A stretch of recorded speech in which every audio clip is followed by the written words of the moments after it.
عرب کی ایک مشہور عالمہ کی اپنی بیٹی کو 10 وصیتیں جو قیامت تک آنے والی عورتوں کے لیے مشعل راہ ہیں۔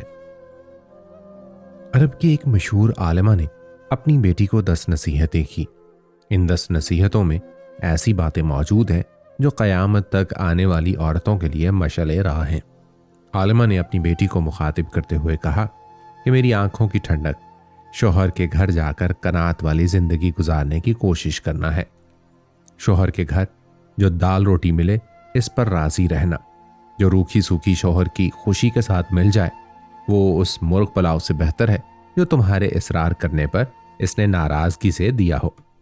دوسری بات عالمہ نے یہ کہی کہ میری بیٹی اپنے شوہر کی بات کو ہمیشہ توجہ سے سننا اور اس کو اہمیت دینا اور ہر حال میں شوہر کی بات پر عمل کرنے کی کوشش کرنا۔ اس طرح تم ان کے دل میں جگہ بنا لو گی، کیونکہ اصل آدمی نہیں، آدمی کا کام پیارا ہوتا ہے۔ تیسری بات بتاتے ہوئے انہوں نے کہا کہ اپنی زینت و جمال کا ایسا خیال رکھنا کہ جب وہ تجھے نگاہ بھر کر دیکھے تو اپنے انتخاب پر خوش ہو، اور سادگی کے ساتھ جتنی بھی استطاعت ہو خوشبو کا اہتمام ضرور کرنا، اور یاد رکھنا کہ تیرے جسم و لباس کی کوئی ہو یا کوئی بری ہیبت اس کے دل میں نفرت و کراہت نہ دلائے۔ چوتھی بات بتاتے ہوئے کہا کہ میری پیاری بیٹی اپنے شوہر کی نگاہ میں بھلی معلوم ہونے کے لیے اپنی آنکھوں کو سرمے اور کاجل سے حسن دینا، کیونکہ پرکشش آنکھیں پورے وجود کو دیکھنے والے کی نگاہوں میں جچا دیتی ہیں۔ غسل اور وضو کا اہتمام کرنا کہ یہ سب سے اچھی خوشبو ہے اور طاقت کا بہترین ذریعہ بھی ہے۔ پانچویں بات یہ بتائی کہ بیٹی شوہر کا کھانا وقت سے پہلے ہی اہتمام سے تیار رکھنا، کیونکہ دیر تک برداشت کی جانے والی بھوک بھڑکتے ہوئے شعلے کی مانند ہو جاتی ہے، اور شوہر کے آرام کرنے اور نیند پوری کرنے کے اوقات میں سکون کا ماحول بنانا، کیونکہ نیند ادھوری رہ جائے تو طبیعت میں غصہ اور چڑچڑاپن پیدا ہو جاتا ہے۔ چھٹی بات یہ کہی